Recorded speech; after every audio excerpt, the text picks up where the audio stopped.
12살 소녀가 자신의 역사를 새로 쓰게 될 줄 모르고 홀로 첫 국제선 비행기에 탑승합니다. 여행 도중 정체불명의 사업가가 가족의 은밀한 사진을 떨어뜨리면서 소녀가 알고 있다고 믿었던 모든 것을 위협하는 미스터리가 시작됩니다. 심장마비를 일으키고 과거의 이름을 읊조리는 순간 의심은 답을 찾아야 한다는 절박한 요구로 바뀝니다. 진실과 용기, 선택된 사랑이 유산을 넘어선 탐구의 여정에서 얽히고 설키는 변화의 시작입니다. 이 이야기가 흥미로우셨다면 저희 채널을 구독해 주시고 어느 도시에서 시청하고 계신지 알려주시면 계속 이어나갈 수 있도록 하겠습니다. 할머니, 정말 가야 해요? 서율이 할머니의 거친 손을 잡으며 물었다. 작은 아파트 창문으로 서울의 회색빛 하늘이 보였다. 12살 소녀의 얼굴에는 불안함이 가득했다. 그래 서율아, 변호사님이 말씀하셨잖니. 이건 내 미래를 위한 일이야. 김할머니는 손녀의 검은 머리카락을 쓰다듬으며 말했다. 그녀의 눈에는 걱정이 가득했지만 목소리는 단호했다. 서율은 자신의 작은 가방을 바라보았다. 인천에서 제주도까지의 첫 비행이었다. 더구나 혼자서. 평범한 중학생에게는 너무 큰 모험이었다. 특히 그녀처럼 서울 변두리의 작은 아파트에서 할머니와 함께 살고 있는 아이에게는 엄마가 보고 싶어요. 서율이 불쑥 말했다. 그녀의 목소리는 작았지만 할머니의 표정이 순간 굳어졌다. 서율아, 할머니는 한숨을 쉬었다. 우리 이야기 많이 했잖으니 엄마는 지금 몸이 아파서 너를 만날 수 없어. 서율은 고개를 끄덕였다. 5년 전 아버지가 세상을 떠난 후 엄마는 사라졌다. 할머니는 정신적 휴식이 필요하다고 설명했지만 서율은 자신이 버림받았다고 느꼈다. 하지만 무엇보다 그녀를 혼란스럽게 하는 것은 갑자기 나타난 이 유산 이야기였다. 일주일 전 제주도에서 온 변호사가 그들의 아파트를 방문했다. 정장을 차려입은 그 남자는 서율에게 제주도에 있는 중요한 사람을 만나야 한다고 말했다. 그리고 그 사람이 서율에게 남긴 상속에 관한 이야기였다. 누구세요? 서율이 물었다. 가면 알게 될 거야. 변호사는 미소를 지으며 대답했다. 서율은 창밖을 바라보았다. 할머니와 함께 살던 이 작은 아파트는 유일한 안식처였다. 학교에서는 낡은 교복과 오래된 책가방 때문에 종종 놀림을 받았다. 가난한 고아라고 부르는 아이들도 있었다. 그 말은 사실이 아니었다. 서율에게는 할머니가 있었고 어딘가에 엄마도 있었다. 그리고 아버지의 기억도. 아빠가 살아계셨다면 나를 혼자 보내지 않았을 거예요. 서율이 속삭였다. 할머니의 눈에 눈물이 고였다. 내 아빠는 널 너무 사랑했어. 기억나니? 항상 자전거 타는 법을 가르쳐 주셨지. 학교 가기 전에 머리도 묶어주시고. 서율은 미소를 지었다. 아버지 정태현의 기억은 선명했다. 자동차 정비공이었던 그는 손이 거칠었지만 서율의 머리를 따아줄 때는 세상에서 가장 부드러운 손길이었다. 달림아, 넌 내 햇살이야 라고 부르던 그의 노래가 아직도 귓가에 맴돌았다. 가방 챙겼니? 여권은? 변호사님이 보내준 서류는? 할머니가 서율의 생각을 깨뜨렸다. 서율은 고개를 끄덕였다. 작은 가방에는 필요한 모든 것이 들어있었다. 아버지의 사진 한 장도 몰래 넣었다. 그녀의 행운의 부적이었다. 김할머니가 손녀의 어깨를 꼭 잡았다. 제주에 있는 동안 매일 전화해. 무슨 일이 있어도. 알겠지? 네, 할머니. 서율이 대답했다. 택시를 타고 인천공항으로 가는 길, 서울의 풍경이 창밖으로 스쳐 지나갔다. 서율은 자신이 왜 제주도로 가는지, 누가 자신에게 유산을 남겼는지 궁금했다. 할머니도 모른다고 했다. 아니면 알고 있지만 말해주지 않는 것일까? 공항은 거대하고 혼란스러웠다. 서율은 처음으로 혼자 체크인을 했다. 비행기 티켓은 이미 예약되어 있었고 모든 것이 준비되어 있었다. 보안 검색대를 통과하면서 서율은 자신의 작은 키가 처음으로 유용하다고 느꼈다. 사람들은 그녀를 어른처럼 대했다. 출발 게이트에서 기다리는 동안 서율은 문득 누군가의 시선을 느꼈다. 고개를 들어 주변을 둘러보았을 때 한 남자가 그녀를 뚫어지게 바라보고 있었다. 50대 중반으로 보이는 그 남자는 비싼 정장을 입고 있었다. 그의 눈빛에는 서율이 읽을 수 없는 무언가가 있었다. 호기심, 놀라움 아니면 인식? 서율이 눈을 깜빡이자 남자는 고개를 돌렸다. 하지만 그녀는 그가 여전히 자신을 관찰하고 있다는 것을 느낄 수 있었다. 불편한 마음에 서율은 가방에서 아버지의 사진을 꺼냈다. 사진 속 정태현은 웃고 있었다. 그의 미소는 항상 서율에게 안정감을 주었다. 탑승을 시작합니다. 제주행 대한항공 K21257편. 서율은 천천히 일어섰다. 그 순간 그 남자도 자리에서 일어났다. 그는 같은 비행기를 탈 예정이었다. 서율의 심장이 빠르게 뛰기 시작했다. 왜 이 낯선 남자가 그녀를 따라오는 것 같은 기분이 들까? 비행기에 올라 자리를 찾는 동안 서율은 계속해서 그 남자를 의식했다. 다행히 그의 자리는 서율과 멀리 떨어져 있었다. 창가 자리에 앉아 서율은 심호흡을 했다. 이것이 그녀의 첫 비행이었다. 평소라면 설렘으로 가득했을 순간이었지만 지금은 불안함만이 가득했다. 비행기가 이륙하면서 서율의 귀가 멍해졌다. 그녀는 눈을 감고 아버지가 항상 말했던 것을 생각했다. 무서울 때는 3번 깊게 숨을 들이마시고 네가 가장 행복했던 순간을 생각해. 서율이 눈을 떴을 때 그 남자가 통로를 걸어 화장실로 향하고 있었다. 그때 그의 주머니에서 무언가가 떨어졌다. 작은 종이 조각. 서율은 자신도 모르게 일어나 그것을 집어들었다. 그것은 사진이었다. 사진을 보는 순간 서율의 심장이 멈춘 것 같았다. 사진 속에는 젊은 여자와 남자가 있었다. 여자는 서율의 엄마였다. 훨씬 젊고 행복해 보이는 엄마. 그리고 그 옆에 있는 남자는 아버지가 아니었다. 사진 속 남자는 지금 비행기에 타고 있는 그 남자였다. 서율의 손이 떨렸다. 이 남자는 누구인가? 왜 그는 서율의 엄마와 함께 찍은 사진을 가지고 있는가? 그리고 더 중요한 것은 왜 그녀의 아버지는 사진 속에 없는가? 그때 비행기가 갑자기 심하게 흔들렸다. 기내 안내등이 켜지고 승무원들이 황급히 움직이기 시작했다. 난기류를 만났습니다. 모든 승객은 안전벨트를 매시고 자리에 앉아주십시오. 서율은 자리로 돌아가려 했지만 비행기가 너무 심하게 흔들렸다. 그 순간 충격적인 일이 벌어졌다. 그 남자가 갑자기 가슴을 움켜쥐고 쓰러진 것이다. 도와주세요. 누가 좀 도와주세요. 서율이 외쳤다. 사람들이 공포에 질려 움직이지 못하는 사이 서율은 학교 응급처치 수업에서 배운 것을 기억해냈다. 그녀는 남자에게 다가가 맥박을 확인했다. 미약했지만 있었다. 그녀는 남자의 머리를 뒤로 젖히고 기도를 확보한 후 심폐소생술을 시작했다. 하나, 둘, 셋. 서율은 작은 손으로 남자의 가슴을 누르기 시작했다. 그때 남자의 입술이 움직였다. 그는 뭔가를 말하려고 했다. 서율은 귀를 기울였다. 미연. 그가 속삭였다. 서율의 엄마 이름이었다.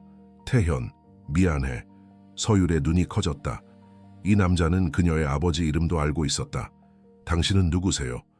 서율이 물었지만 남자는 이미 의식을 잃고 있었다. 마지막 순간 그는 서율의 눈을 바라보며 말했다. 넌 내 딸이야. 비행기는 계속해서 흔들렸고 서율의 세계도 함께 흔들리고 있었다.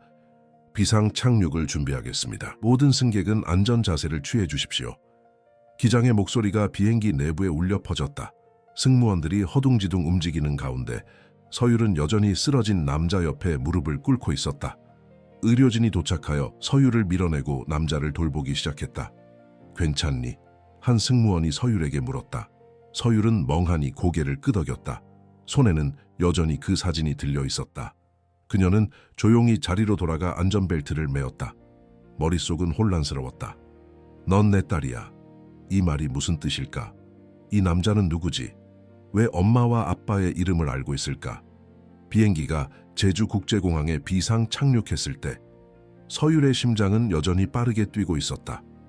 모든 승객이 내리는 동안 의료진은 그 남자를 들것에 실어 급히 비행기 밖으로 나갔다. 서율은 마지막으로 그의 얼굴을 보았다. 창백했지만 그의 눈은 잠시 떠서 서율을 바라보았다. 공항 로비에서 서율은 어쩔 줄 몰라 했다. 제주에서 그녀를 마중 나올 변호사는 정규 도착 시간에 맞춰 올 예정이었다. 지금은 2시간이나 일찍 도착한 상태였다. 저기 학생. 갑자기 누군가가 서율을 불렀다. 서율이 돌아보니 50대 여성이 그녀에게 다가오고 있었다. 비행기에서 그 남자를 도운 아이 맞니? 서율은 고개를 끄덕였다. 정말 용감했어. 내 이름은 박지선이야. 간호사로 일했었지. 여자는 따뜻한 미소를 지었다. 응급 상황에서 그렇게 침착하게 대처하다니 정말 대단해. 감사합니다. 서율이 작은 목소리로 대답했다. 그 아저씨, 괜찮으세요? 지금 제주대학교 병원으로 이송 중이야. 네가 빠르게 대처해서 큰 문제는 없을 거야. 박지선이 말했다. 근데 혼자니 마중 나올 사람은? 서율은 상황을 간단히 설명했다. 제주도에 오게 된 이유, 변호사를 만나야 한다는 것, 그리고 지금은 기다려야 한다는 것까지. 그럼 내가 너와 함께 기다려줄게. 지선이 제안했다. 커피숍에서 뭐 마실래? 서율은 잠시 망설였다. 할머니는 항상 낯선 사람을 조심하라고 했다. 하지만 지선은 친절해 보였고 지금 서율에게는 누군가의 위로가 필요했다. 커피숍에 앉아 서율은 조심스럽게 가방에서 그 사진을 꺼냈다. 이거 그 아저씨가 떨어뜨린 거예요. 지선은 사진을 자세히 살펴보았다. 꽤 오래된 사진 같네. 아마 20년은 넘었을 거야. 저기 있는 여자가 제 엄마예요. 서율이 조용히 말했다. 지선의 눈이 커졌다. 정말? 그럼 이 남자는 모르겠어요. 서율이 고개를 저었다. 하지만 제 아빠는 아니에요. 제 아빠는 서율은 잠시 말을 멈추었다. 제 아빠는 돌아가셨어요. 라고 말하려다가 멈췄다. 지금 그녀의 머릿속은 혼란스러웠다. 정태현이 그녀의 진짜 아버지가 아닐 수도 있다는 가능성이 처음으로 머릿속을 스쳤다. 그 사람이 뭐라고 했니? 지선이 부드럽게 물었다. 서율은 망설였다. 이 낯선 여자에게 모든 것을 말해도 될까? 하지만 누군가에게는 이 혼란스러운 감정을 털어놓고 싶었다. 그 사람이 제가 자기 딸이라고 했어요. 서율이 마침내 말했다. 지선의 표정이 복잡해졌다. 그건 좀 이상하네. 하지만 그 사람이 의식이 혼미한 상태였을 수도 있어. 사람들이 그런 상태에서는 이상한 말을 하기도 해. 서율은 고개를 끄덕였지만 마음 한구석에서는 그것이 단순한 헛소리가 아니라는 것을 느꼈다. 그 남자의 눈빛, 그가 사진을 가지고 있었다는 사실, 그리고 엄마와 아빠의 이름을 알고 있었다는 것. 모든 것이 어딘가 연결되어 있었다. 할머니한테 전화해야 해요. 서율이 갑자기 말했다. 지선은 자신의 휴대폰을 내밀었다. 여기 사용해.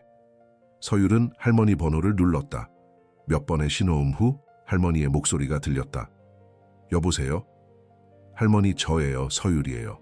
서율아, 무슨 일이야? 제주에 도착했니? 서율은 비행기의 비상 착륙에 대해 설명했지만 그 남자에 대해서는 언급하지 않았다. 할머니가 걱정할 것 같았다. 괜찮니? 다치지는 않았어? 할머니의 목소리에 걱정이 가득했다. 네, 괜찮아요. 지금 공항에서 변호사님 기다리고 있어요. 그래, 조심하고 변호사님 만나면 바로 전화해. 전화를 끊은 후 서율은 깊은 한숨을 내쉬었다. 할머니에게 진실을 말하고 싶었지만 자신도 그 진실이 무엇인지 확신할 수 없었다. 어려운 시간을 보내고 있구나. 지선이 서율의 손을 부드럽게 잡았다. 내 딸도 내 나이였을 때 그녀는 잠시 말을 멈추었다. 많은 어려움을 겪었어. 서율은 지선의 눈에서 슬픔을 발견했다. 지금은 어디 계세요? 따님. 지선의 눈에 눈물이 고였다. 더 이상 이 세상에 없어. 서율은 가슴이 아팠다. 죄송해요. 몰랐어요. 괜찮아. 지선이 미소를 지었다. 그래서 네가 비행기에서 그렇게 용감하게 행동하는 것을 봤을 때 내 마음이 움직였나 봐. 누군가를 구하려고 하는 모습이. 그들의 대화는 한 남자의 목소리에 의해 중단되었다. 서율 양? 서율이 고개를 돌리자 정장을 입은 40대 남성이 서 있었다. 안녕하세요. 저는 김준호 변호사입니다. 서율 양을 마중하러 왔습니다. 서율은 일어섰다. 안녕하세요. 비행기가 비상 착륙했다고 들었습니다. 괜찮으신가요? 변호사가 물었다. 네, 괜찮아요. 서율은 지선에게 돌아섰다. 도와주셔서 감사합니다. 지선은 작은 카드를 서율에게 건넸다. 여기 내 연락처야. 필요하면 언제든지 연락해. 서율은 카드를 받아 주머니에 넣었다. 그리고 변호사를 따라 공항을 나섰다. 차 안에서 변호사는 조용히 운전에 집중했다. 서율은 용기를 내어 물었다. 누가 저에게 유산을 남겼나요? 변호사는 잠시 침묵했다. 강태우 회장님이십니다. 서율은 눈을 깜빡였다. 누구요? 강태우 회장님? 제주에서 가장 큰 호텔 체인을 소유하신 분입니다. 변호사가 설명했다. 서율 양을 만나고 싶어 하셨습니다만 그런데 왜 저한테 유산을 남기셨어요? 전 그분을 모르는데요. 변호사는 불편해 보였다. 모든 것은 도착하면 설명드리겠습니다. 서율은 창밖을 바라보았다. 제주의 아름다운 풍경이 지나갔지만 그녀의 마음은 여전히 혼란스러웠다. 강태우라는 이름은 처음 들어보는 이름이었다. 하지만 어쩐지 비행기에서 만난 그 남자와 관련이 있을 것 같았다.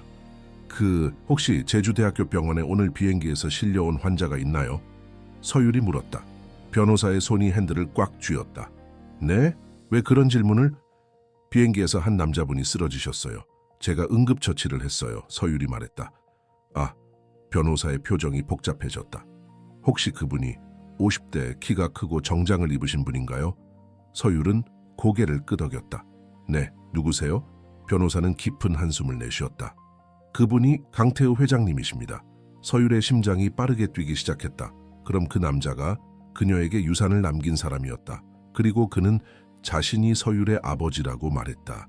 지금 바로 병원으로 가야겠습니다. 변호사가 방향을 바꾸어 말했다. 회장님께서 위급한 상태라면? 서율은 말없이 고개를 끄덕였다. 그녀의 머릿속에는 수많은 질문이 맴돌았다. 강태우는 정말 그녀의 아버지인가?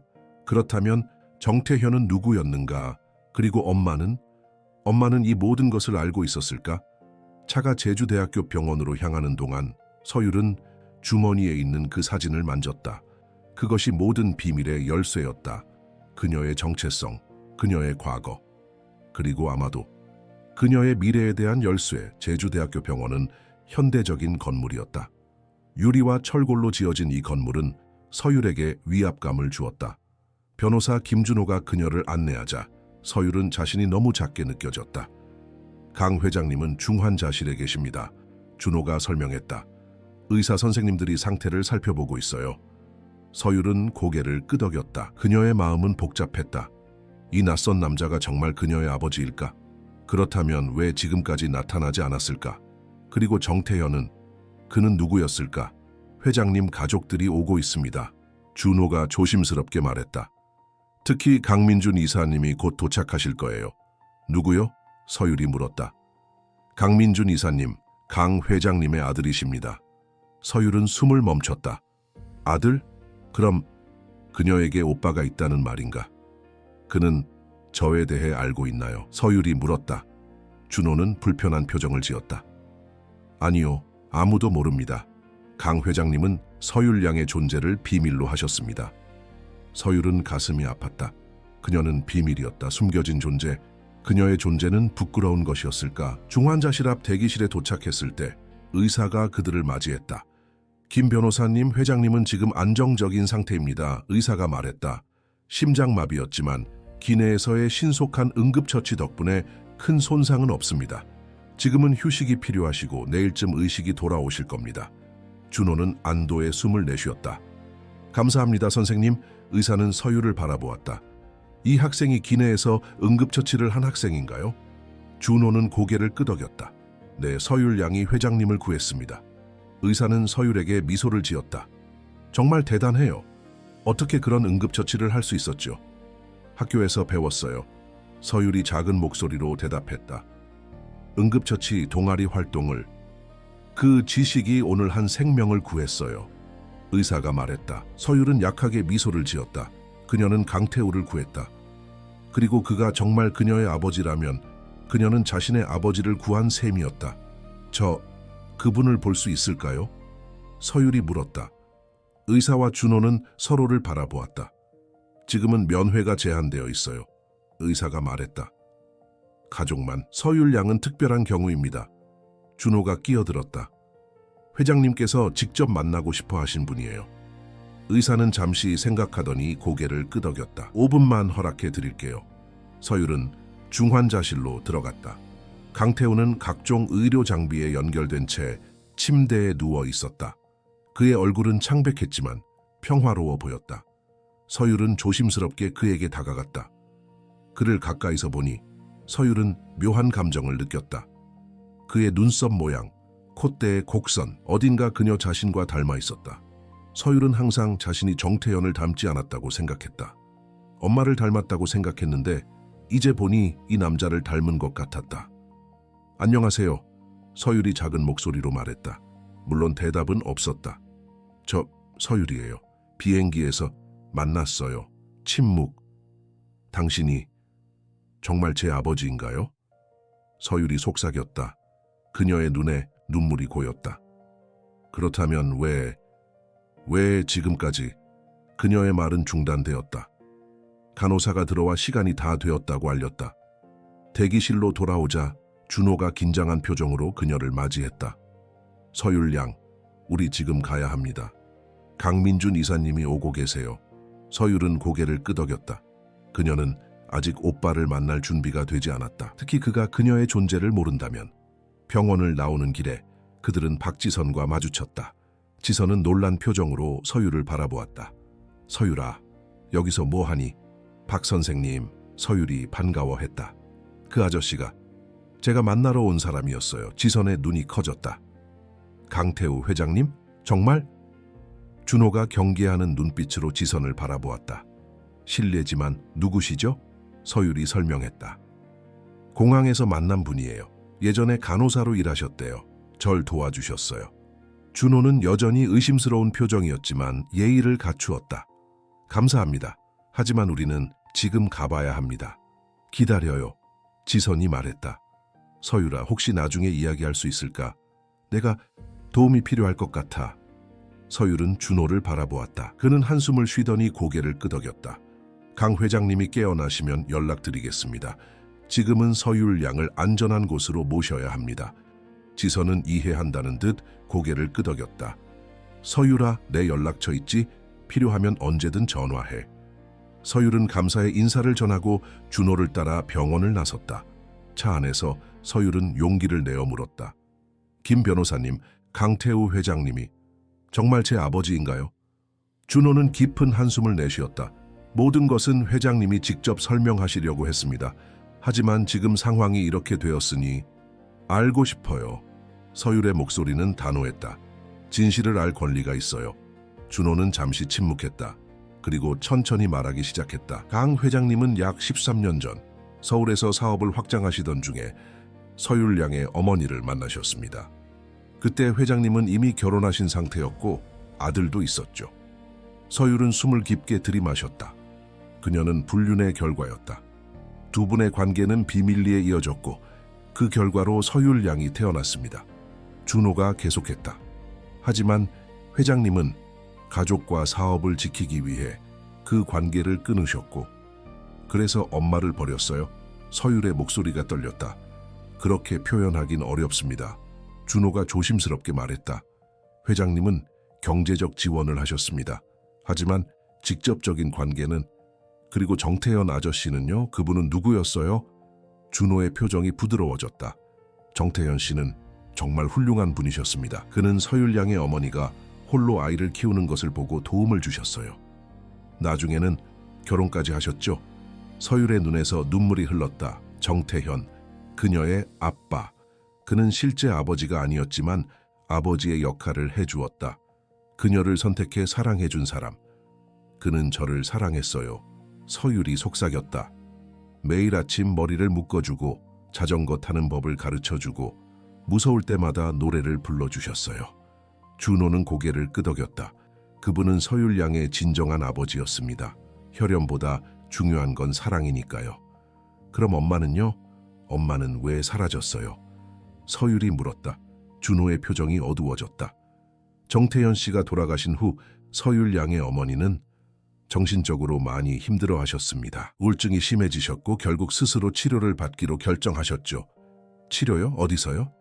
제주도에 있는 정신요양시설입니다. 산속에 있는 조용한 곳이에요. 준호가 설명했다. 강 회장님이 모든 비용을 지원하셨습니다. 서율은 놀랐다. 그녀의 엄마는 버림받은 것이 아니었다. 아프고 치료가 필요했던 것이다. 그리고 강태우는 그는 모든 것을 지켜보고 있었다. 그럼 제 유산은 뭐예요? 서율이 물었다. 준호는 쓴웃음을 지었다. 그건 단순한 핑계였습니다. 강 회장님은 서율 양을 만나고 싶어 하셨어요. 오랫동안 거리를 두셨지만 최근에 건강이 나빠지면서 서율 양을 만나고 진실을 말씀하시고 싶어 하셨습니다. 차는 제주시 외곽의 고급 빌라 단지로 들어섰다.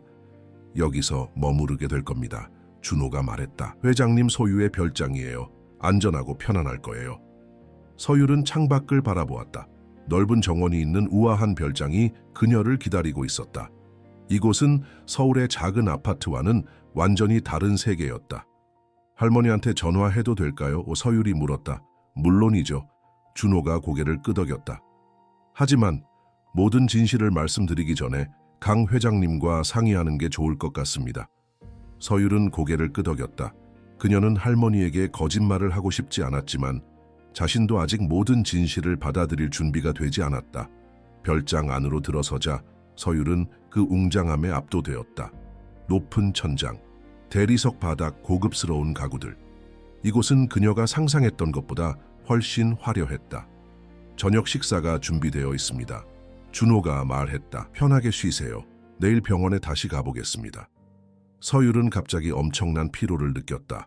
오늘 하루 동안 그녀의 인생은 완전히 뒤바뀌었다. 그녀는 자신이 누구인지에 대한 모든 확신을 잃었다.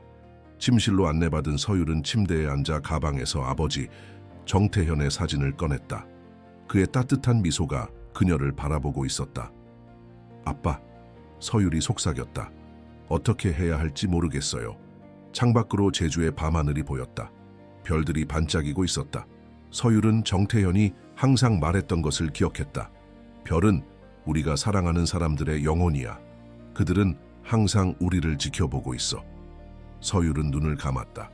그녀는 정태현이 여전히 자신을 지켜보고 있다고 믿고 싶었다. 그리고 내일 그녀는 진실을 마주할 준비가 되어 있을 것이다. 아침 햇살이 창문을 통해 방 안으로 쏟아졌다. 서율은 낯선 침대에서 천천히 눈을 떴다. 잠시 동안 그녀는 자신이 어디에 있는지 혼란스러웠다. 이 넓은 방, 부드러운 침구, 고급스러운 가구들, 그리고 현실이 물밀듯이 밀려왔다. 제주도, 강태우, 비밀, 문 두드리는 소리가 들렸다. 서율 양, 아침 식사 준비되었습니다. 가정부로 보이는 여성의 목소리였다. 네, 곧 내려갈게요. 서율이 대답했다. 그녀는 침대에서 일어나 창밖을 바라보았다. 별장은 언덕 위에 위치해 있었고 창문으로는 제주의 아름다운 바다가 보였다. 서울에서는 결코 볼 수 없는 풍경이었다. 아래층으로 내려가자 준호가 테이블에 앉아 있었다. 잘 주무셨어요? 서율은 고개를 끄덕였다. 병원에 언제 갈 수 있어요? 아침 식사 후에 갈 예정입니다. 준호가 말했다. 좋은 소식이 있어요. 강 회장님이 의식을 되찾으셨습니다. 서율의 심장이 빠르게 뛰기 시작했다. 이제 그녀는 모든 질문에 대한 답을 얻을 수 있을 것이다. 식사를 마친 후 준호는 서율을 데리고 병원으로 향했다. 가는 길에 그는 조심스럽게 말했다. 서율 양 회장님께서는 아직 건강이 완전히 회복되지 않으셨어요. 너무 많은 질문을 한꺼번에 하지 마세요. 서율은 고개를 끄덕였지만 그녀의 마음속에는 수백 개의 질문이 맴돌고 있었다. 병원에 도착했을 때 그들은 의외의 인물과 마주쳤다. 박지선이 중환자실 밖에서 기다리고 있었다. 서율아, 지선이 반가워했다. 어떻게 지냈니? 박 선생님, 여기서 뭐 하세요? 서율이 물었다. 지선은 미소를 지었다. 강 회장님의 상태가 궁금해서 왔어. 간호사 출신이라 그런지 환자들이 걱정되더라고. 준호는 의심스러운 눈빛으로 지선을 바라보았다. 회장님은 이제 일반 병실로 옮기셨습니다. 면회는 가족만 제가 데려왔어요. 갑자기 들려온 목소리에 모두가 고개를 돌렸다. 50대 초반의 여성이 복도 끝에서 걸어오고 있었다. 우아한 분위기와 자신감 넘치는 걸음걸이가 인상적이었다. 강민준이 저에게 연락했어요. 아버님이 쓰러지셨다고. 강미영 여사님. 준호가 고개를 숙여 인사했다. 서율은 숨을 멈췄다. 그녀는 강태우의 부인, 즉 강민준의 어머니였다. 서율의 존재를 모르는 여성. 그녀가 알게 된다면 이 아이는 누구죠? 미영이 서율을 바라보며 물었다. 준호가 말을 더듬었다. 이 학생은 비행기에서 회장님을 구한 학생입니다. 지선이 재빨리 끼어들었다.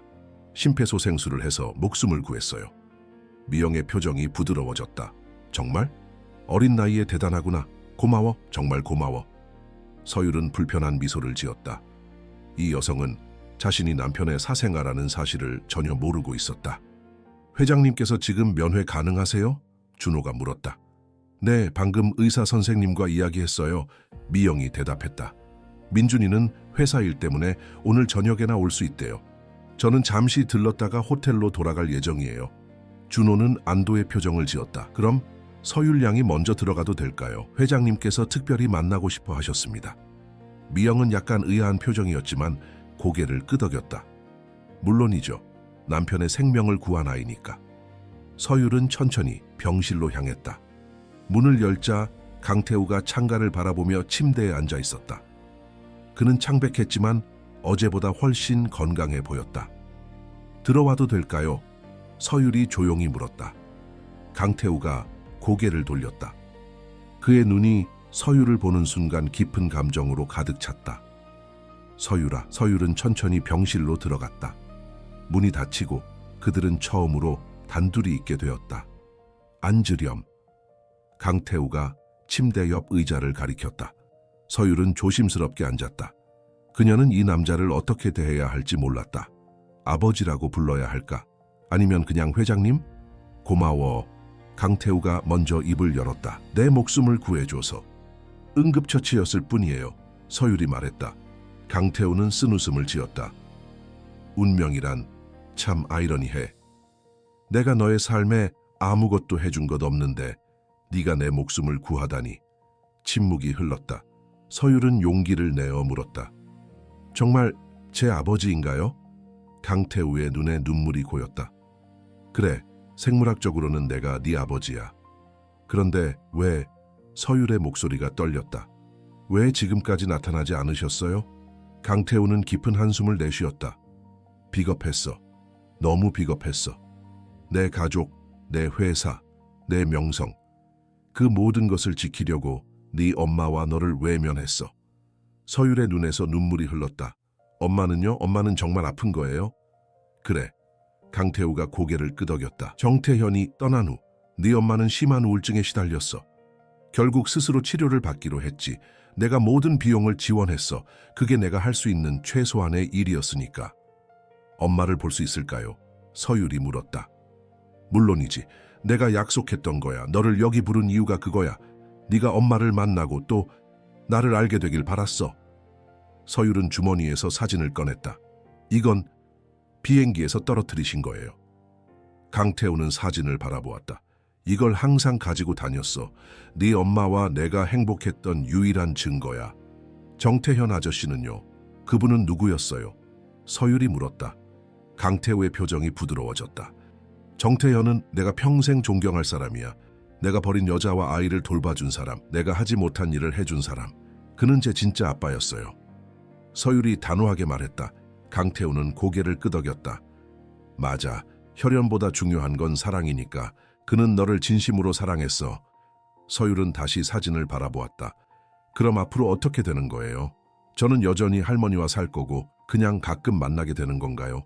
강태우는 잠시 침묵했다. 내가 너무 늦게 내 삶에 들어왔어. 네가 원하는 대로 하자. 하지만 이제부터는 내가 제대로 책임지고 싶어. 내 교육, 미래, 모든 것을. 돈이 필요한 게 아니에요. 서율이 말했다. 그동안 우리는 가난했지만 행복했어요. 정태현 아저씨가 살아계실 때는. 알아. 강태우가 서율의 말을 자르며 말했다. 돈으로 사랑을 살 수 없다는 거. 하지만 이제라도 너에게 아버지가 되고 싶어. 서율은 대답하지 않았다. 그녀는 아직 이 모든 것을 받아들일 준비가 되지 않았다. 강미영 여사님이 밖에 계세요. 서율이 말을 바꾸었다. 아세요? 강태우의 표정이 굳어졌다.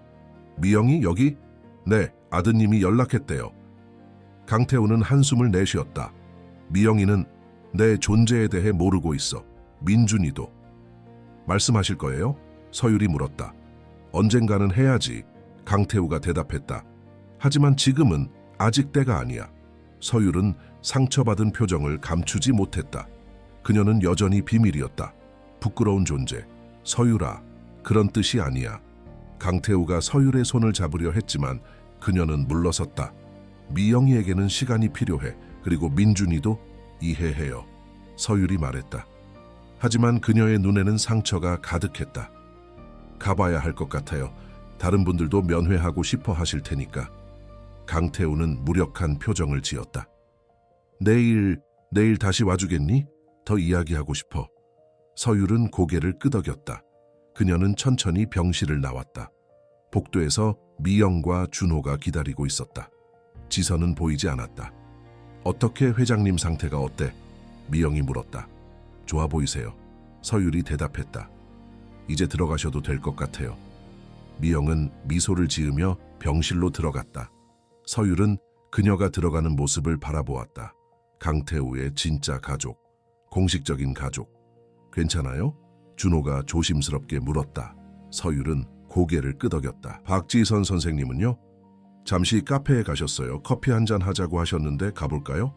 서율은 고개를 끄덕였다. 그녀는 지금 누군가와 이야기하고 싶었다. 준호는 강태우의 변호사였고 할머니에게는 아직 말할 수 없었다.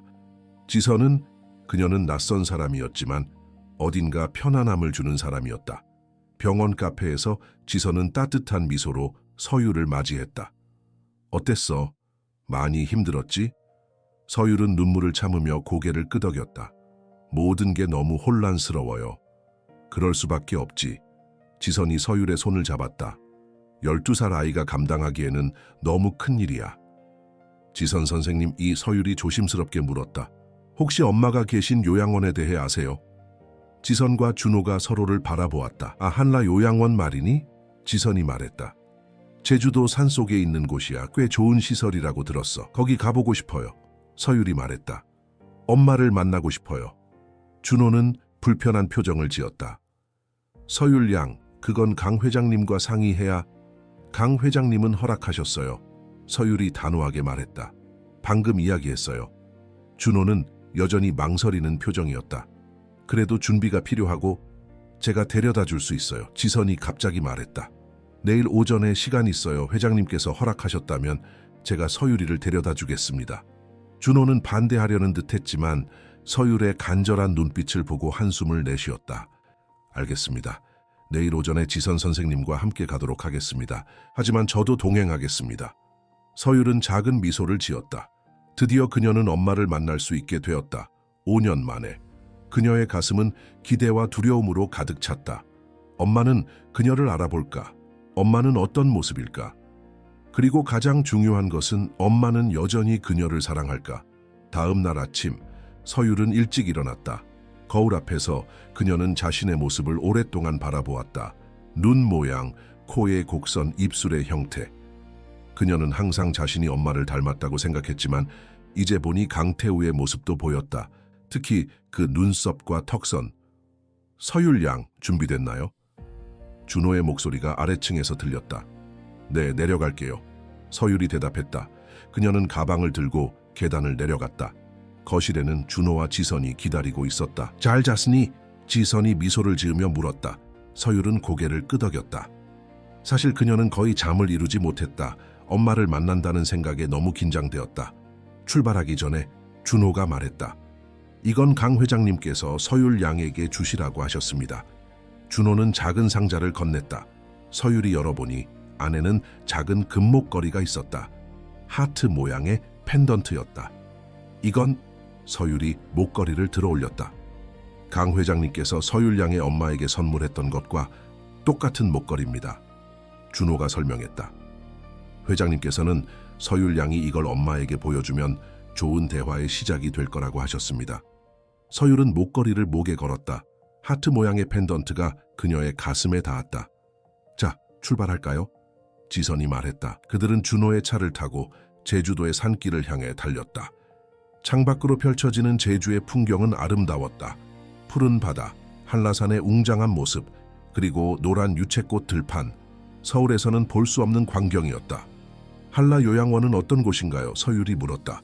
조용하고 평화로운 곳이에요. 지선이 대답했다. 환자들이 치료받으면서 자연과 함께 회복할 수 있는 곳이죠. 엄마는 많이 아프신가요? 서율의 목소리가 떨렸다. 준호와 지선이 서로를 바라보았다. 이미연 씨는 복합적인 정신건강 문제를 가지고 계세요. 준호가 조심스럽게 말했다. 우울증, 불안장애, 그리고 가끔 현실과 분리되는 순간들이 있으십니다. 무슨 뜻이에요? 서율이 물었다. 엄마가 가끔 혼란스러워하실 수 있다는 뜻이야. 지선이 부드럽게 설명했다. 기억이 뒤섞이거나 현실과 상상을 구분하기 어려울 때가 있으실 수 있어. 서율은 가슴이 아팠다. 그녀의 엄마는 정말 아픈 것이었다. 그것은 서율을 버린 것이 아니라 서율을 위해 떠난 것이었다. 차가 산길을 오르며 서율은 점점 더 긴장되었다. 그녀는 5년 동안 엄마를 보지 못했다. 마지막으로 본 것은 아버지 정태현의 장례식이었다.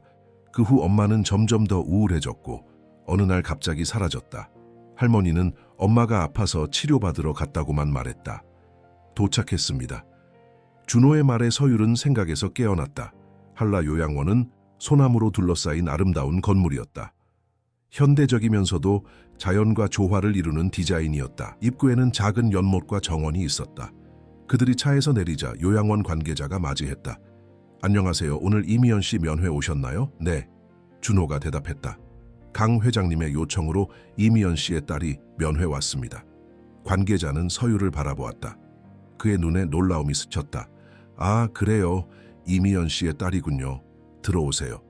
그들은 요양원 내부로 안내받았다. 내부는 밝고 따뜻한 분위기였다. 환자들이 로비에서 책을 읽거나 대화를 나누고 있었다. 모두 평화로워 보였다. 이미연 씨는 오늘 컨디션이 좋은 편입니다. 관계자가 말했다. 하지만 예상치 못한 방문객에 놀라실 수 있으니 천천히 다가가세요. 서율은 심장이 빠르게 뛰는 것을 느꼈다. 그들은 건물 뒤편으로 안내받았다. 그곳에는 작은 정원이 있었고 몇몇 환자들이 꽃을 가꾸고 있었다. 저기 계신 분이 이미연 씨입니다. 관계자가 정원 구석을 가리켰다. 서율은 숨을 멈췄다. 정원 한쪽에서 한 여성이 흰 장미를 가꾸고 있었다. 그녀의 머리카락은 어깨까지 내려왔고 얼굴은 창백했지만 아름다웠다. 서율의 기억 속 엄마보다 훨씬 마르고 노쇠해 보였지만 분명히 그녀의 엄마였다. 엄마. 서율이 속삭였다. 지선이 서율의 어깨를 가볍게 쥐었다. 천천히 다가가렴. 우리는 여기서 기다릴게. 서율은 천천히 정원으로 걸어갔다. 그녀의 다리는 떨렸고 손바닥에는 땀이 배어나왔다. 가까이 다가갈수록 엄마의 모습이 더 선명해졌다. 그녀는 흰 원피스를 입고 있었고 손에는 정원용 가위를 들고 있었다. 엄마! 서율이 조용히 불렀다. 이미연은 천천히 고개를 들었다. 처음에는 그녀의 눈에 혼란스러움이 가득했다. 그리고 점점 인식이 번져갔다. 서율아. 이미연의 목소리는 거의 들리지 않을 정도로 작았다. 서율은 눈물을 참으며 고개를 끄덕였다. 네, 엄마, 저예요. 이미연은 가위를 떨어뜨렸다. 그녀의 손이 떨렸다. 정말 서율이니? 내 딸? 네, 엄마. 제가 왔어요. 서율이 한 걸음 더 다가갔다. 이미연의 눈에서 눈물이 흘렀다. 그녀는 조심스럽게 손을 뻗었지만 서율에게 닿기 전에 멈췄다. 마치 서율이 환상처럼 사라질까 두려워하는 것 같았다. 그때 이미연의 시선이 서율의 목에 걸린 목걸이로 향했다. 하트 모양의 펜던트. 그녀의 눈이 커졌다. 그 목걸이, 이미연이 속삭였다. 서율은 목걸이를 만졌다. 강태우 아저씨가 주셨어요. 엄마의 것과 같대요. 이미연은 자신의 목을 만졌다. 그녀도 같은 목걸이를 하고 있었다. 그가 너에게 말했구나. 네, 서율이 대답했다. 어제 만났어요. 비행기에서 쓰러지셨는데 제가 도와드렸어요. 이미연의 표정이 복잡해졌다. 네가 도왔다고? 어떻게? 학교에서 배운 응급처치로요. 심폐소생술을. 이미연은 갑자기 웃음을 터뜨렸다. 그것은 기쁨의 웃음이 아니라 쓸쓸하고 공허한 웃음이었다. 운명이란 참 이상해. 네가 그를 구하다니. 서율은 어색하게 서 있었다. 그녀는 엄마가 자신을 안아주길 기대했지만 이미연은 여전히 거리를 유지하고 있었다. 엄마. 서율이 용기를 내어 물었다. 왜 저를 두고 가셨어요? 이미연의 웃음이 멈췄다. 그녀의 눈에 깊은 슬픔이 깃들었다. 서율아, 엄마가 너무 아팠어. 네 아빠가 떠난 후 내 마음이 산산조각 났어. 정태현 아저씨요? 아니면 강태우 아저씨? 정태현, 내 진짜 아버지. 이미연이 단호하게 말했다. 혈연이 아니라 사랑으로 너를 키운 사람. 서율의 눈에 눈물이 고였다. 저도 그렇게 생각해요. 이미연은 천천히 일어섰다. 그녀는 서율에게 다가가지 않고 대신 자신이 가꾸던 흰 장미 한 송이를 꺾었다. 기억나니? 우리 집 작은 마당에서 함께 장미를 심었던 거. 서율은 고개를 끄덕였다. 그녀는 그 기억을 소중히 간직하고 있었다. 일요일 아침 엄마와 아빠와 함께 작은 마당에 꽃을 심었던 기억. 정태현은 흙을 파고 이미연은 꽃을 심고 서율은 물을 주었다. 행복했던 시간. 이미연은 장미를 서율에게 내밀었다. 난 여전히 장미를 심고 있어. 네가 항상 장미는 포옹 같은 냄새가 난다고 말했으니까. 서율은 장미를 받았다. 그 순간 그녀의 가슴이 무너졌다. 5년 동안의 그리움, 상처, 혼란이 한꺼번에 밀려왔다. 그녀는 흐느끼기 시작했다. 엄마, 보고 싶었어요. 이미연의 눈에서도 눈물이 흘렀다. 그리고 마침내 그녀는 조심스럽게 팔을 벌렸다. 서율은 주저없이 엄마의 품에 안겼다. 이미연은 서율을 꼭 안았다. 그녀의 몸은 약하고 마른 느낌이었지만 그 품은 여전히 따뜻했다. 미안해, 정말 미안해. 이미연이 서율의 머리를 쓰다듬으며 속삭였다. 엄마가 너무 약해서 너를 제대로 지키지 못했어. 괜찮아요, 엄마. 서율이 흐느꼈다. 하제 제가 왔어요. 그들은 한동안 서로를 안고 있었다. 시간이 멈춘 것 같았다. 5년의 공백이 그들 사이에 있었지만 그 순간만큼은 모든 것이 잊혀졌다. 서율아, 이미연이 마침내 서율을 놓으며 말했다. 내가 너에게 보여주고 싶은 게 있어. 그녀는 서율의 손을 잡고 요양원 건물 쪽으로 향했다. 그들은 이미연의 방으로 향했다. 방은 작았지만 아늑했다. 창문으로는 한라산이 보였고 벽에는 그림들이 걸려 있었다. 이미연은 침대 옆 서랍에서 작은 상자를 꺼냈다. 이건 내가 너에게 쓴 편지들이야. 서율은 상자를 받아 열었다. 안에는 수십 통의 편지가 있었다. 모두 내 사랑하는 딸 서율에게라고 적혀 있었다. 매일 밤 너에게 편지를 썼어. 이미연이 설명했다. 보내지는 못했지만 네가 어떻게 지내는지, 내가 얼마나 너를 사랑하는지 모든 것을 적었어. 서율은 편지 한 통을 꺼내 펼쳤다. 엄마의 글씨체는 어딘가 불안정해 보였지만 그 속에 담긴 사랑은 명확했다. 서율아, 오늘은 내 10번째 생일이야. 내가 네 옆에 없어서 미안해. 하지만 엄마는 매일 너를 생각해. 네가 학교에서 어떤 친구들을 사귀는지, 무슨 과목을 좋아하는지, 여전히 장미를 좋아하는지 모든 것이 궁금해. 언젠가 우리가 다시 만날 수 있기를 바라. 그때까지 건강하게 자라길. 사랑한다, 내 딸. 서율의 눈에서 눈물이 흘렀다. 엄마. 그리고 이것도. 이미연은 침대 아래에서 작은 앨범을 꺼냈다. 내 아빠와 내가 함께 찍은 사진들이야. 서율은 앨범을 열었다. 그곳에는 젊은 시절의 정태현과 이미연의 사진들이 있었다. 그들이 데이트하던 모습, 결혼식, 그리고 아기 서율을 안고 있는 정태현의 모습. 아빠가 날 정말 사랑했나요? 서율이 물었다. 세상 그 누구보다도.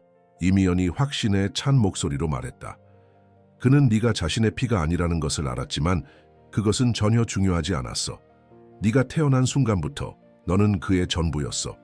서율은 사진을 더 넘겼다. 정태현이 아기 서율에게 우유를 먹이는 모습, 그녀를 목말 태우는 모습, 함께 웃고 있는 모습. 모든 사진에서 그의 사랑이 느껴졌다. 그리고 이건 이미연이 앨범의 마지막 페이지를 보여주었다. 그곳에는 정태현의 장례식 후 찍은 사진이 있었다. 어린 서율이 할머니 손을 잡고 있고 이미연은 멍한 표정으로 서 있었다. 그것은 그들이 함께 찍은 마지막 사진이었다. 그 후로 내 마음이 무너졌어. 이미연이 마지막 사진을 바라보며 말했다. 밤에는 잠을 이루지 못했고 낮에는 현실과 꿈을 구분하기 어려웠어. 때로는 태현이가 여전히 살아있는 것 같았고 때로는 내가 죽은 것 같았어. 서율은 엄마의 손을 꼭 잡았다. 알아요, 엄마. 저도 많이 힘들었어요. 하지만 난 엄마였어. 더 강해졌어야 했는데. 이미연의 목소리가 떨렸다. 어느 날 내가 네 앞에서 무너지는 걸 깨달았어. 그때 결심했지. 내가 치료를 받아야만 너를 제대로 돌볼 수 있을 거라고. 그래서 할머니한테 가게 된 거군요. 서율이 말했다. 이미연은 고개를 끄덕였다. 엄마에게 부탁했어. 내가 치료받는 동안만 너를 돌봐달라고. 처음에는 몇 달만 생각했는데 몇 년이 되어버렸네. 강태호 아저씨가 도와주셨다면서요? 서율이 물었다. 이미연의 표정이 복잡해졌다. 그래, 태현이가 떠난 후 갑자기 그가 나타났어. 무슨 일인지 알고 싶어서. 그때 그는 내 상태를 보고 도움을 제안했지. 진심이었을까요? 서율이 의심스럽게 물었다. 이미연은 쓴 웃음을 지었다. 처음에는 죄책감 때문이었을 거야. 하지만 시간이 지나면서 어쩌면 진심이 되었을지도 몰라. 그는 정기적으로 나를 방문했고 내 이야기를 들려주었어. 저에 대해서요? 서율이 놀랐다. 그래, 네가 학교에서 어떻게 지내는지, 키가 얼마나 자랐는지, 어떤 과목을 좋아하는지 이미연이 설명했다. 그는 너를 멀리서 지켜보고 있었나 봐. 서율은 혼란스러웠다. 강태우는 그녀의 삶에 전혀 관여하지 않는 것 같았는데 그가 그녀를 지켜보고 있었다니. 서율아. 이미연이 갑자기 진지한 표정으로 말했다. 엄마가 궁금한 게 있어. 너는 강태우를 어떻게 생각하니? 서율은 잠시 생각했다. 잘 모르겠어요. 어제 처음 만났는데 그는 제 아버지지만 동시에 완전한 타인이에요. 그건 당연해. 이미연이 고개를 끄덕였다. 그가 너에게 뭐라고 했니? 앞으로 어떻게 하자고? 저를 돕고 싶다고 했어요. 제 교육이나 미래에 대해. 서율이 대답했다. 하지만 그건 중요하지 않아요. 엄마, 저는 엄마와 함께 있고 싶어요. 할머니도 좋지만 엄마가 필요해요. 이미연의 눈에 눈물이 고였다. 서율아, 엄마도 너와 함께 있고 싶어. 하지만 지금 내 상태로는 아직 너를 제대로 돌볼 수 없어. 언제 나올 수 있어요? 서율이 간절하게 물었다. 의사 선생님은 내가 많이 좋아졌다고 하셨어. 이미연이 희망찬 목소리로 말했다. 어쩌면 몇 달 후에 외출 치료로 전환할 수 있을지도 몰라. 서율의 얼굴이 밝아졌다. 정말요? 그럼 서울로 돌아올 수 있는 거예요? 천천히 단계를 밟아야 해. 이미연이 조심스럽게 말했다. 하지만 가능성은 있어. 서율은 엄마를 꼭 안았다. 그녀의 가슴은 희망으로 부풀었다. 엄마가 돌아온다면 그들은 다시 가족이 될 수 있을 것이다. 서율 양. 문 앞에서 준호의 목소리가 들렸다. 죄송합니다만 시간이 다 되었습니다. 서율은 실망한 표정을 지었다. 벌써요? 괜찮아, 서율아. 이미연이 딸의 손을 잡았다. 이제 우리는 다시 만날 수 있어. 자주 보러 올 거지? 네, 엄마. 약속할게요. 서율이 고개를 끄덕였다. 이미연은 상자에서 편지 몇 통을 꺼내 서율에게 주었다. 이걸 가져가. 엄마의 마음을 담은 편지들이야. 서율은 편지를 받아 가방에 넣었다. 그리고 엄마가 준 장미도 조심스럽게 넣었다. 가기 전에 이미연이 말했다. 강태우에게 전해줘. 내가 그를 용서했다고, 그리고 고맙다고. 서율은 놀랐다. 용서요? 그래. 이미연이 고개를 끄덕였다. 오랜 시간이 걸렸지만 이제는 이해해. 그가 선택한 길을, 그리고 그가 너를 위해 한 일들에 감사해. 서율은 고개를 끄덕였다. 전할게요, 엄마. 그들은 마지막으로 포옹했다. 이미연은 서율의 머리에 키스했다. 사랑해, 내 딸. 저도 사랑해요, 엄마. 서율이 대답했다. 준호와 지선이 기다리는 곳으로 돌아오자 서율은 눈물을 닦았다. 그녀의 마음은 복잡했지만 어딘가 평화로웠다.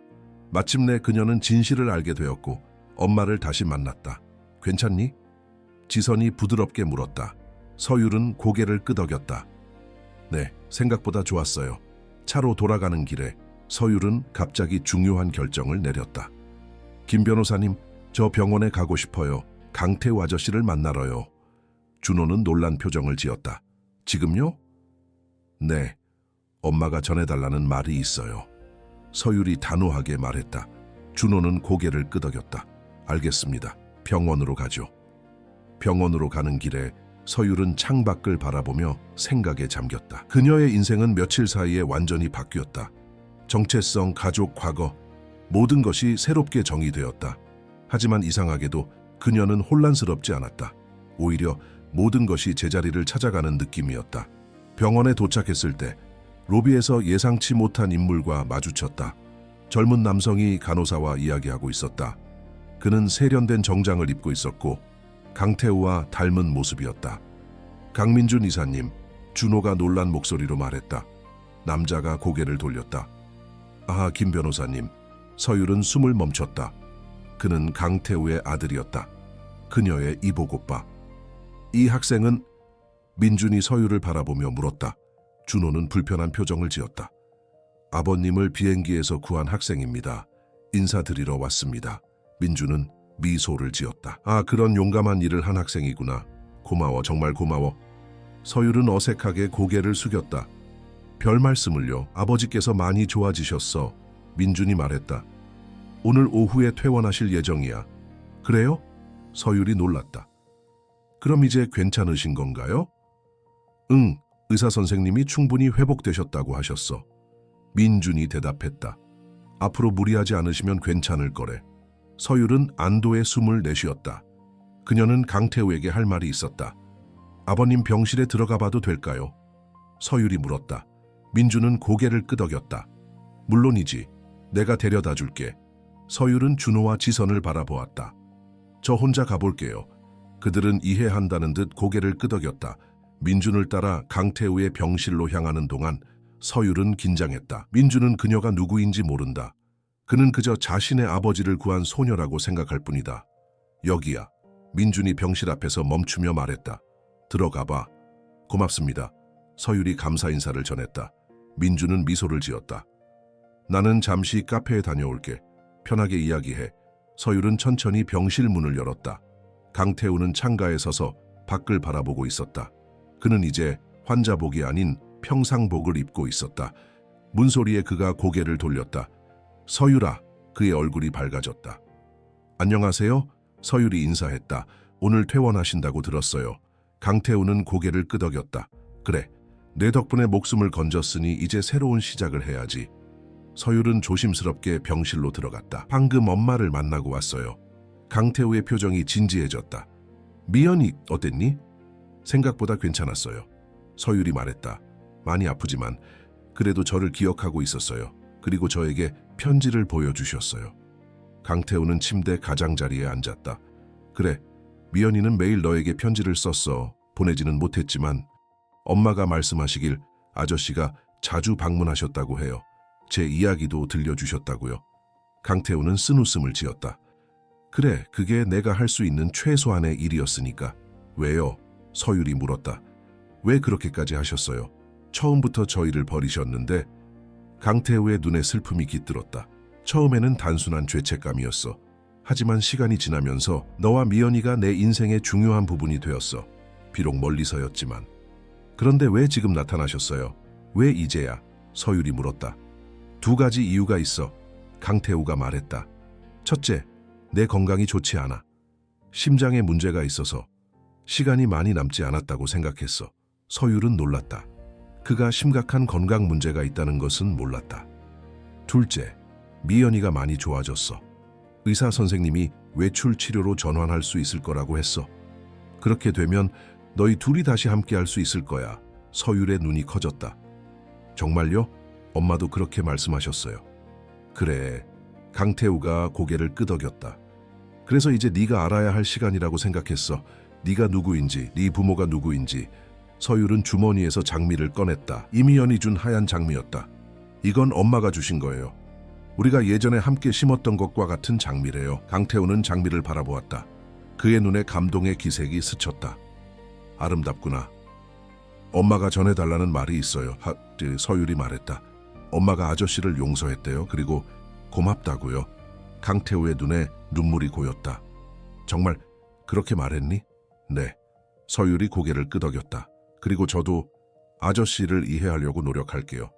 아직 아버지라고 부를 수는 없지만 시간이 지나면. 강태우는 감동한 표정으로 고개를 끄덕였다. 그것만으로도 충분해, 서율아. 네가 나를 완전히 받아들이지 못해도 괜찮아. 난 그저 네 인생에 조금이라도 도움이 되고 싶을 뿐이야. 앞으로 어떻게 될까요? 서율이 물었다. 우선 네가 서울로 돌아가야 해. 할머니께서 걱정하고 계실 거야. 강태우가 말했다. 그리고 나는 미연이의 치료를 계속 지원할 거야. 몇 달 후에 그녀가 외출 치료로 전환하면 너희가 다시 함께 살 수 있도록 도울게. 그동안 저는요, 평소처럼 할머니와 함께 지내. 하지만 이제부터는 내가 정기적으로 연락할게. 네가 허락한다면. 강태우가 조심스럽게 말했다. 서율은 잠시 생각하더니 고개를 끄덕였다. 좋아요. 그리고 강태우가 주저하며 말했다. 언젠가는 민준이에게도 진실을 말해야 해. 네가 그의 여동생이라는 사실을. 서율은 창백해졌다. 그가 날 받아들일까요? 처음에는 힘들겠지만 시간이 지나면 이해할 거야. 민준이는 좋은 아이야. 강태우가 확신에 찬 목소리로 말했다. 그때 문이 열리고 민준이 들어왔다. 아버지, 퇴원 준비 다 되셨어요? 강태우와 서율은 놀란 표정으로 서로를 바라보았다. 이것은 그들이 예상하지 못한 상황이었다. 그래, 거의 다 됐다. 강태우가 침착하게 대답했다. 민준은 서율을 향해 미소를 지었다. 우리 아버지 구해줘서 정말 고마워. 혹시 내 이름이 뭐니? 서율은 잠시 망설였다. 그리고 천천히 대답했다. 서율이에요. 정서율이라고 해요. 정서율. 민준이 반복했다. 좋은 이름이네. 앞으로도 종종 볼 수 있으면 좋겠다. 서율은 강태우를 바라보았다. 그의 눈에는 복잡한 감정이 담겨 있었다. 언젠가 민준은 서율이 누구인지 알게 될 것이다. 하지만 지금은 그저 아버지의 목숨을 구한 소녀일 뿐이었다. 서울로 돌아가는 비행기 안에서 서율은 창밖을 바라보며 지난 며칠간의 일들을 되새겼다. 그녀의 삶은 완전히 달라졌다. 이제 그녀는 자신이 누구인지 어디서 왔는지 알게 되었다. 그것은 혼란스럽고 아프지만 동시에 해방감을 주는 진실이었다. 괜찮니? 옆자리에 앉은 지선이 물었다. 서율은 고개를 끄덕였다. 지선은 서울까지 그녀와 동행하기로 했다. 준호는 제주에 남아 강태우의 일을 처리하기로 했다. 많은 것을 알게 됐어. 서율이 말했다. 때로는 몰랐던 게 더 편했을까 하는 생각도 들어요. 지선은 부드럽게 웃었다. 진실은 때로 아프지만 그것을 알아야만 앞으로 나아갈 수 있어. 네가 정말 용감하게 모든 것을 마주했다고 생각해. 서율은 작게 미소를 지었다. 지선 선생님, 정말 감사해요. 처음부터 저를 도와주셔서. 천만에, 지선이 말했다. 사실 나에게도 특별한 시간이었어. 내 딸이 살아있다면 내 나이였을 거야. 서율은 지선의 손을 잡았다. 그녀는 지선이 딸을 잃었다는 사실을 알고 있었다. 어쩌면 그래서 지선이 서율에게 특별한 관심을 보였는지도 모른다. 서울에 도착하면 제가 할머니에게 모든 것을 말해야 할까요? 서율이 물었다. 지선은 잠시 생각했다. 할머니는 이미 대부분을 알고 계실 거야. 하지만 엄마를 만난 것, 그리고 내 감정, 그런 것들은 나눌 수 있을 것 같아. 서율은 고개를 끄덕였다. 할머니는 처음부터 모든 것을 알고 있었을 것이다. 강태우와 이미연의 관계, 정태현이 서율의 생물학적 아버지가 아니라는 사실. 하지만 그럼에도 불구하고 할머니는 서율을 사랑으로 돌봐주었다. 비행기가 서울에 도착했을 때 서율은 준비가 된 듯한 느낌이었다. 할머니가 공항에서 기다리고 있었다. 김 할머니는 서율을 보자마자 달려와 꼭 안았다. 서율아, 보고 싶었어. 할머니가 말했다. 저도요, 할머니. 서율이 대답했다. 할머니는 지선을 바라보았다. 돌봐주셔서 감사합니다. 지선은 미소를 지었다. 천만에요. 서율이는 정말 특별한 아이예요. 택시를 타고 집으로 돌아가는 길, 서율은 할머니에게 모든 것을 말했다. 강태우를 만난 것, 엄마를 방문한 것, 그리고 자신이 느낀 모든 감정들.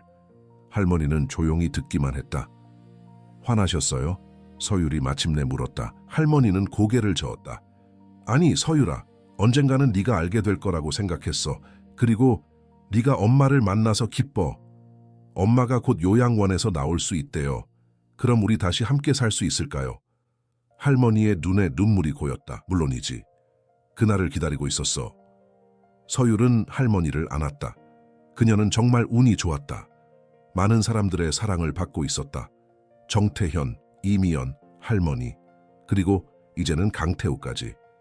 집에 도착하자 익숙한 작은 아파트가 서율을 반겼다. 제주의 고급 별장과는 비교도 안 되는 소박한 공간이었지만 이곳이 그녀의 진짜 집이었다. 내일부터 학교에 가야겠구나. 할머니가 말했다. 서율은 고개를 끄덕였다. 학교, 그곳에서 그녀는 다시 가난한 아이가 될 것이다. 하지만 이제 그녀는 달라졌다. 자신의 가치가 돈이나 지위에 있지 않다는 것을 알게 되었다. 다음 날 서율은 익숙한 교복을 입고 학교로 향했다. 교실에 들어서자 모두의 시선이 그녀에게 향했다. 갑자기 사라졌다가 돌아온 아이. 서율아. 민지가 달려와 그녀를 안았다. 민지는 서율의 몇 안 되는 친구 중 하나였다. 어디 갔었어? 갑자기 사라져서 걱정했잖아. 할머니가 아프셔서 제주도에 다녀왔어. 서율이 준비해둔 대답을 했다. 제주도? 다른 아이들이 호기심 어린 눈빛으로 다가왔다. 와, 좋겠다. 거기서 뭐 했어? 서율은 미소를 지었다. 별거 없어. 그냥 가족 일이었어. 그때 서율은 교실 뒤쪽에 서 있는 소연을 발견했다. 소연은 한때 서율의 가장 친한 친구였다. 하지만 서율의 가정 형편이 어려워지자 소연은 서율을 피하기 시작했다. 그녀는 부유한 가정의 아이였고 서율과 어울리는 것이 창피해진 것이다. 소연은 불편한 표정으로 서율을 바라보고 있었다. 서율은 잠시 망설이다가 소연에게 다가갔다. 안녕 소연아. 소연은 놀란 표정을 지었다. 안녕, 잘 지냈어? 응, 서율이 대답했다. 너는? 소연은 어색하게 웃었다. 나도. 그래, 갑자기 어디 갔었어? 제주도에 다녀왔어. 서율이 말했다. 가족 일로. 소연의 눈이 커졌다. 제주도? 와, 부럽다. 나 거기 진짜 가고 싶었는데. 서율은 미소를 지었지만 대답하지 않았다.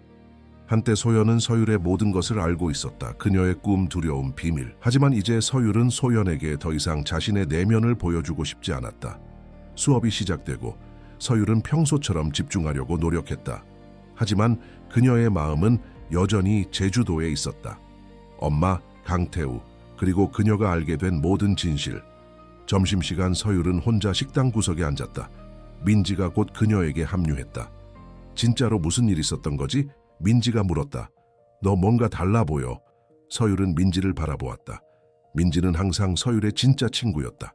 가난하다고 놀림받을 때도 그녀의 편이 되어주었다. 사실 서율이 조용히 말했다. 내 진짜 아버지를 만났어. 민지의 눈이 커졌다. 뭐라고? 정태현 아저씨 말고? 서율은 고개를 끄덕였다. 응. 생물학적인 아버지 그리고 엄마도 만났어. 엄마? 민지는 더욱 놀란 표정이었다. 내 엄마 돌아가신 거 아니었어? 서율은 고개를 저었다. 아니 그건 할머니가 그렇게 말한 거야. 사실 엄마는 요양원에 계셨어. 민지는 입을 다물지 못했다. 와, 서율아, 그래서 네가 달라 보이는 거구나. 그런 큰일이 있었다니. 응. 서율이 미소를 지었다. 많은 것이 바뀌었어. 그럼 이제 어떻게 될 거야? 민지가 물었다. 일단은 평소처럼 지낼 거야. 하지만 몇 달 후에는 엄마가 돌아오실지도 몰라. 서율이 희망찬 목소리로 말했다. 그때 누군가가 그들의 테이블로 다가왔다. 소연이었다. 여기 앉아도 될까? 소연이 조심스럽게 물었다. 서율과 민지는 놀란 표정으로 서로를 바라보았다. 소연이 그들과 함께 앉기를 원한 것은 거의 1년 만이었다. 물론이지. 서율이 자리를 내주며 말했다. 소연은 앉았다. 그녀는 불편해 보였다. 서율아, 미안해. 내가 너무 나빴어. 서율은 잠시 소연을 바라보았다. 예전에는 이 순간을 얼마나 기다렸던가. 소연이 다시 친구가 되어주기를, 그녀가 사과하기를. 하지만 이제 서율은 그것이 그리 중요하지 않다는 것을 알았다. 괜찮아, 소연아. 서율이 진심으로 말했다. 모두 지나간 일이야. 소연의 눈에 눈물이 고였다. 정말? 용서해 줄 수 있어? 응. 서율이 고개를 끄덕였다. 하지만 우리가 다시 예전처럼 될 수 있을지는 모르겠어. 사람은 변하니까. 소연은 이해한다는 듯 고개를 끄덕였다. 알아. 그래도 우리 다시 시작할 수 있을까? 서율은 미소를 지었다. 천천히 지켜보자. 그날 저녁 집으로 돌아오는 길에 서율의 휴대폰이 울렸다. 모르는 번호였다. 여보세요? 서율아, 나야. 강태우의 목소리였다. 서율은 걸음을 멈췄다. 아저씨, 잘 지내니? 서울에 무사히 도착했다고 들었어. 네, 서율이 대답했다. 오늘 학교에 갔었어요. 그래? 어땠어? 강태우가 관심 있게 물었다. 서율은 잠시 망설였다. 이것은 이상한 느낌이었다. 아버지와 대화하는 것 같은데 동시에 낯선 사람과 이야기하는 것 같았다. 괜찮았어요. 서율이 마침내 대답했다. 친구들이 제가 어디 갔었는지 궁금해했어요. 뭐라고 말했니? 그냥 가족 일로 제주도에 다녀왔다고요. 서율이 말했다. 거짓말은 아니잖아요. 강태우가 웃었다. 그래, 맞아. 서율아, 다음 주말에 서울에 가려고 해. 괜찮다면 만나서 이야기하고 싶은데. 서율은 잠시 생각했다. 좋아요. 하지만 할머니도 함께 있었으면 해요. 물론이지. 강태우가 동의했다. 할머니께도 제대로 인사드리고 싶었어. 통화를 마치고 서율은 다시 걷기 시작했다. 가을 바람이 그녀의 머리카락을 흐트렸다.